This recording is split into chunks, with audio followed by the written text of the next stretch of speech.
So here we have 531b. So the end result of all this, and I feel like I've done enough explaining of how I justify it, and I want to just get to the real fun part, which is the result of all this is the gold mine in the sky is real. There really is a gold mine in the sky.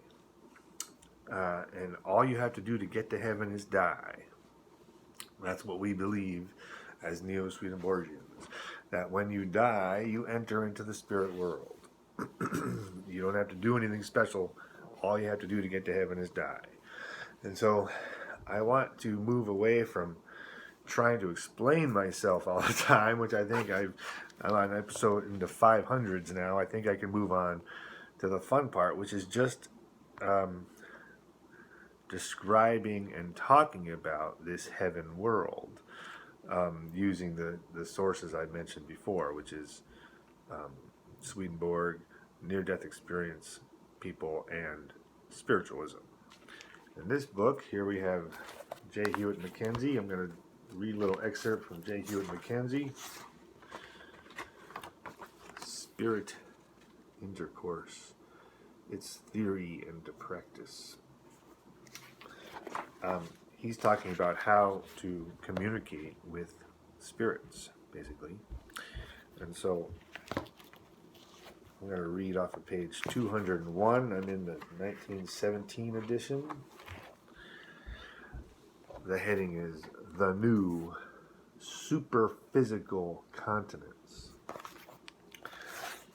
He says, while studying the geographical map of spirit spheres, readers should hold continually in mind that these spheres are interior states existing within the physical atmosphere around our Earth. They do not, therefore, present any barrier to the sun's physical rays. Psychic science is educating men to regard the physical world as the outhouse of existence, where the human spirit is most nearly dead, being buried within matter too crude to allow full manifestation of that spirit. A man must therefore learn to adjust his consciousness to a realization of this fact, and to perceive that reality does not lie in the outer physical matter, either of the earth or of the superphysical spheres, but in something within himself. When once this is realized, his education will proceed rapidly, but previous to this, he may be regarded as one asleep, living in the dark ages of the senses, with whom it is impossible to discuss reality, for it is beyond his comprehension.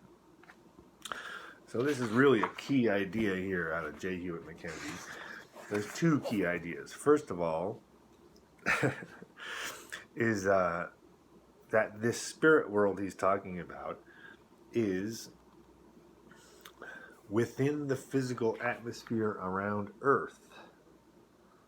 Okay, so when he's saying, or when I'm saying gold mine in the sky, I'm talking within this kind of spiritualist J. Hewitt Mackenzie framework. Okay, so there's a gold mine in the sky. Heaven is up there. But he also, the second key point is that when he talks about interior states, he's meaning to change the world that you see, you have to change who you are. And that who you are affects what you see, affects the world. And so I just want to read this first paragraph again. He says, while studying the geographical map of spirit spheres, readers should hold continually in mind that these spheres are interior states, interior to your own spirit and self, existing within the physical atmosphere around our Earth. They do not, therefore, present any barrier to the sun's physical rays. And then he refers to the map. This map I've shown before. And then there's this descriptive table of the spheres. I'm going to start with the third sphere. These charts talk about the first two levels, which is the first sphere. This is the astral world, the lower astral and the upper astral. So there's lower astral described here, upper astral described here. I'm just going to read this one little bit. The third sphere. The family sphere, commonly called Summerland, 1,350 miles from Earth, 100 to 100 degrees of sunlight, which means the sunlight is as bright as sunlight or more. Pet animals and birds are most numerous on this plane. Flowers and fruit in rich luxuriance. Habitations interspersed with gardens. Houses built in brick and also stone. This is the principal sphere of children, where they receive their education on arriving from Earth. Right, and that is basically the third sphere. Summerland is what we have to look forward to at this point. If things go well, when you die, you can make it to Summerland, and then you work your way somewhere from there.